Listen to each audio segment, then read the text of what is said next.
In the Brake family kitchen, the warm scent of freshly baked apple pie floated through the air, clinging to the curtains and mingling with the faint hum of the refrigerator. The late afternoon sunlight spilled through the lace curtains, painting golden squares across the worn wooden floor. Olivia sat at the dining table, her shoulders slouched, a weary sigh slipping past her lips as she placed a thick stack of insurance documents neatly in front of her. The papers felt heavier than they should have, as though each sheet carried the weight of her 16 years of sacrifice.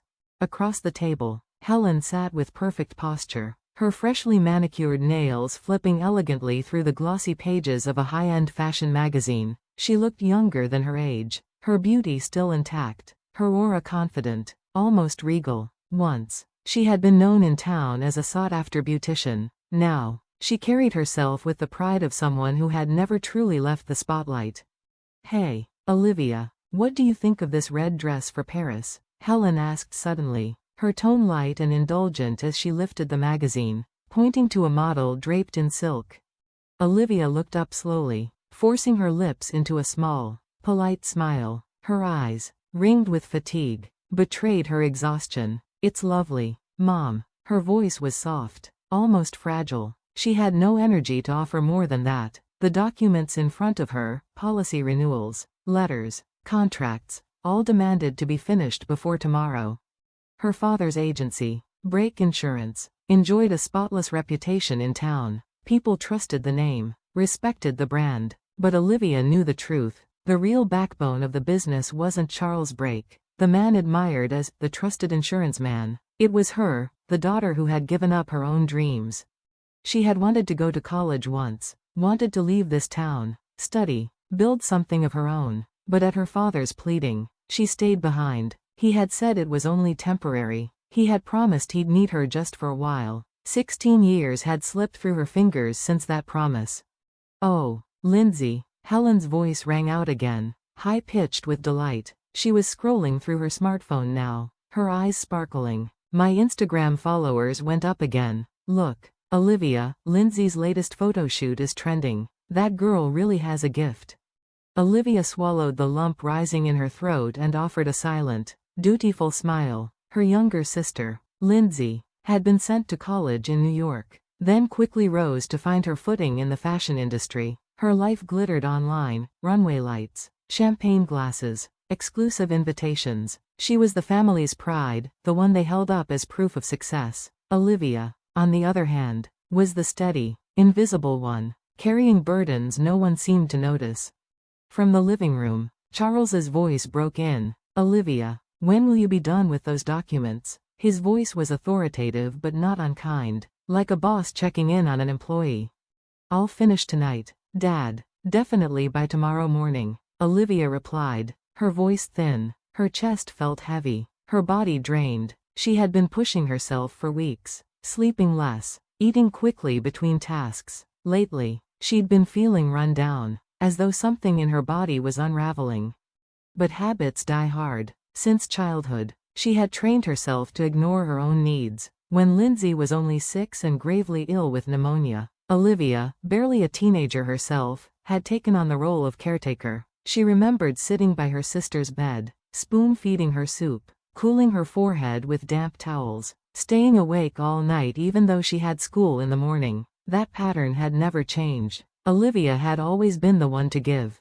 The sound of the front door swinging open jolted her from her thoughts. Lindsay burst into the kitchen, her cheeks flushed, her designer heels clicking across the tile. She waved a slim envelope in her hand, her eyes shining. "Guess what? I finally got them," she squealed, her voice full of triumph. "Tickets to Paris Fashion Week." Her words hung in the air like fireworks. "What, really?" Helen nearly leapt from her chair, her face glowing with pride. She wrapped her arms around Lindsay, squealing like a teenager herself. Charles lowered his newspaper, his face breaking into a wide smile. "That's incredible, sweetheart."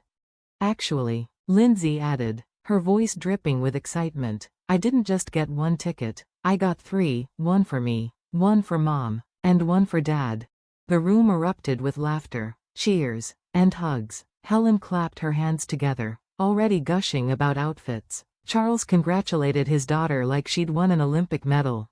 From her chair in the kitchen, Olivia watched the scene quietly, her smile faint but wistful. A longing stirred in her chest, a fragile wish breaking through the years of silence. "I wish I could go too," she whispered under her breath. Helen, catching her words, turned toward her. "What was that, Olivia?"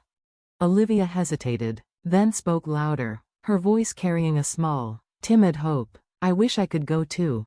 The joyous room fell still for a moment, the silence sharp enough to sting. Her father's smile softened, but his tone was firm. "Olivia, someone has to look after the company. It's policy renewal season. The agency can't function without you." Helen quickly nodded, her expression matter of fact. "Your father's right, and besides, there are only 3 tickets." Lindsay adjusted her designer scarf, her eyes flicking briefly toward Olivia. "Sorry, sis, maybe next time." Her voice carried no true regret, only the careless finality of someone who never had to worry about being left behind. Olivia felt her chest tighten, but she kept her smile intact. "I understand. Have a good time." That night, the family dinner buzzed with plans of Paris, cafes, boutiques, couture runways. Olivia sat quietly, the clink of silverware and bursts of laughter surrounding her like echoes from a distance. Her head pounded, her throat was sore. She felt a fever simmering beneath her skin, but she said nothing. She didn't want to dampen their joy. After dinner, she excused herself, climbed the stairs, and collapsed into bed with a bottle of painkillers by her side. The next morning, her fever had risen, her body burned with heat, her chest ached, and her limbs trembled as she forced herself to sit at her desk. The documents weren't going to finish themselves. Her pen scratched across paper while sweat beaded along her hairline. She coughed into her sleeve, her vision blurring, but she pushed forward until every last file was done. By the time she returned home that evening, the house was alive with packing chaos. Suitcases lined the hallway, Lindsay twirling in a new gown, Helen snapping photos of accessories, Charles making last-minute phone calls. "Olivia, what do you think of this dress?" Lindsay called, spinning in front of the mirror. Olivia's sight swam, but she forced a smile. "It's beautiful." "Perfect. Oh, and please send these documents to a client for me while I'm gone." Lindsay shoved another stack of papers into her arms. The weight nearly made Olivia stumble. She pressed a hand against the wall, struggling to steady herself. "What's wrong?" Helen asked, glancing briefly in her direction. "Just a cold," Olivia whispered. Helen gave a perfunctory nod. "You'll feel better tomorrow. Drink some tea." Then she turned back to her suitcase, humming as she zipped it shut. Olivia climbed the stairs slowly, each step heavier than the last. In her room, she collapsed into bed, shaking with chills. Her breaths grew shallow. She knew something was deeply wrong, but she swallowed the fear, pressing her face into the pillow. She couldn't take their joy away.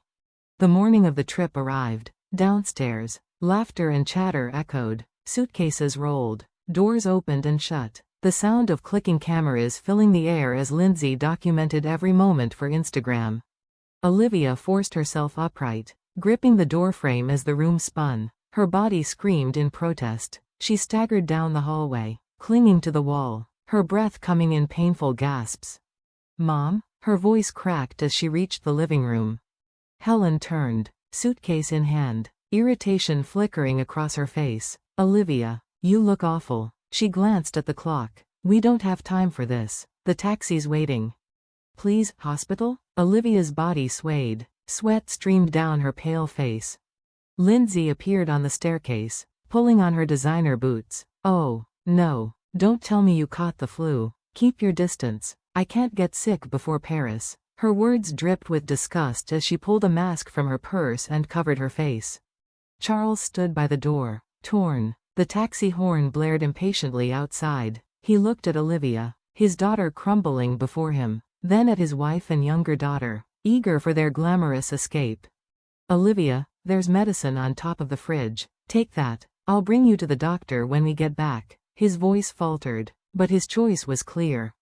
Helen grabbed his arm. "Charles, we can't miss this flight." Her lips curved into a cold smile as she pulled her suitcase toward the door. Olivia stumbled forward, reaching out. "Dad?"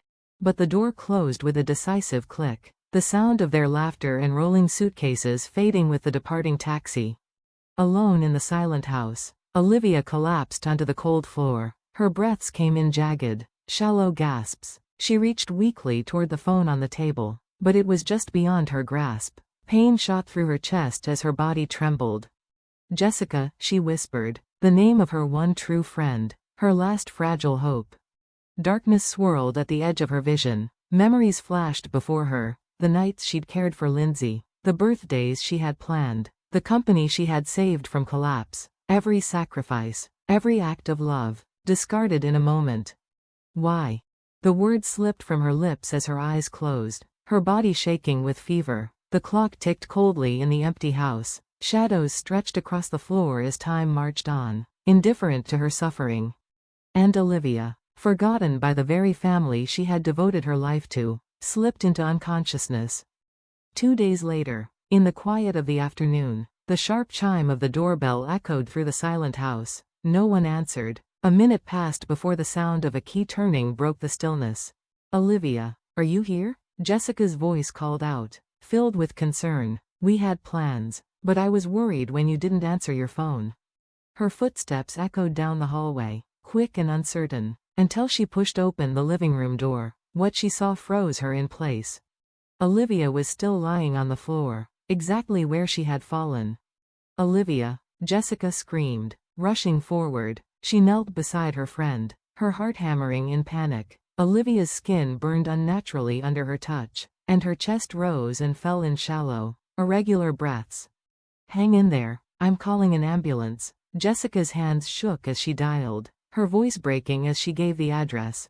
For Olivia, everything was slipping away. Jessica's frantic voice, the shrill wail of the ambulance siren, the sensation of being lifted onto a stretcher, everything blurred together like sounds muffled underwater. When she opened her eyes again, it was to the harsh white glow of a hospital ceiling. An IV line snaked from her arm, and an oxygen mask pressed against her face. Somewhere nearby, voices murmured, but she couldn't quite understand them at first. There's a risk of fluid in her lungs, a doctor said firmly. Continue the antibiotics and monitor her condition closely. A softer, familiar voice responded, Jessica's. She'll be okay, right? Olivia tried to open her eyes fully, but her lids felt like lead. At last, she managed to blink, and Jessica was instantly at her side.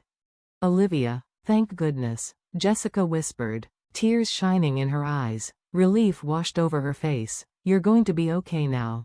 Olivia's lips parted, but her throat burned. Only a hoarse whisper escaped. My family. Jessica's smile faltered, replaced by a troubled expression. She hesitated before answering. They're still in France. I've been in contact with them, but, Jessica's voice hardened, anger slipping through. Actually, I posted about you on social media. I know I should have asked, but what they did was just too cruel. Olivia weakly shook her head. She didn't fully understand the weight of Jessica's words. She only remembered fragments, the cold dismissal, Lindsay's cruel smile, and the words that still stung, don't ruin our trip. What kind of post? She rasped.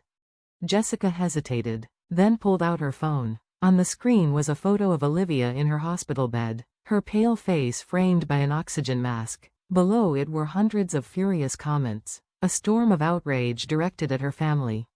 I'm sorry, Olivia, Jessica whispered, her eyes filling, but I thought people should know the truth. Olivia squeezed her friend's trembling hand. She wasn't angry, just unbearably tired, weighed down by sadness that pressed like stone against her chest. Everyone in town is furious, Jessica added softly. Olivia closed her eyes, the thought of her family twisted inside her. What were they doing in Paris at that very moment? Shopping, smiling, posing for photos. Did they even care that she was fighting for her life? Just then, the hospital door opened, and an elegant figure entered. Her silver hair was swept into a neat chignon, her posture tall despite her age. Olivia. It was her grandmother, Elizabeth. She rushed forward, her face lined with worry, and took Olivia's hand in her own. Jessica called me. I came as fast as I could. Oh, my sweet girl. Her voice broke, and tears glistened in her eyes. Grandma, Olivia whispered, her own tears rising. Elizabeth stroked her granddaughter's hair, her touch gentle but trembling with anger. I tried calling your mother again and again, but she wouldn't answer. That girl, leaving you like this, it's unforgivable. Her tone softened, shaded by regret. When Helen was little, I worked 2 jobs. I couldn't give her enough attention, and she carried that loneliness with her. But that's no excuse. A mother should never let her child feel the same emptiness she once endured. Olivia listened in silence, a knot forming in her chest. For the first time, she glimpsed the roots of her mother's coldness, but the wound it left in her heart still throbbed painfully. The television hummed softly in the background, the announcer's voice cutting through the heavy silence. Tonight's top story.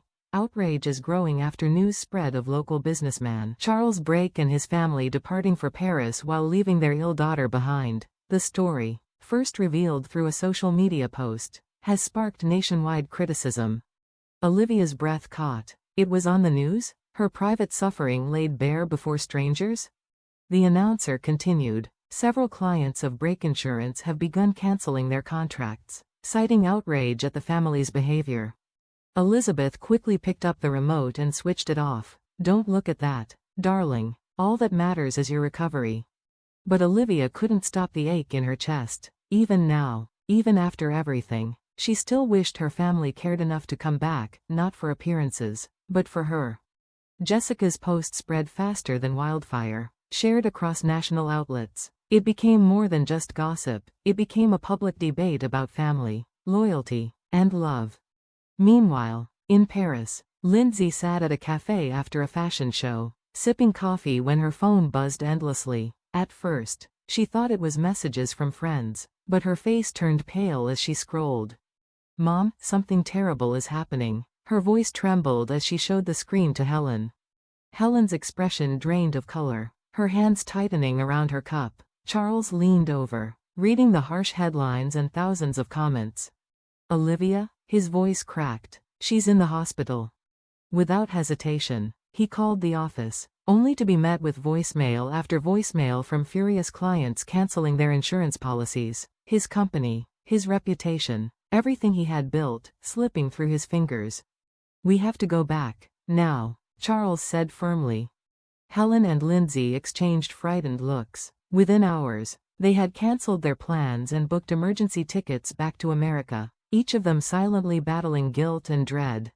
Back in the hospital, Olivia was slowly regaining her strength. Her grandmother never left her side, knitting quietly in the corner, while Jessica stopped by daily with flowers and comforting words. For the first time in years, Olivia felt seen.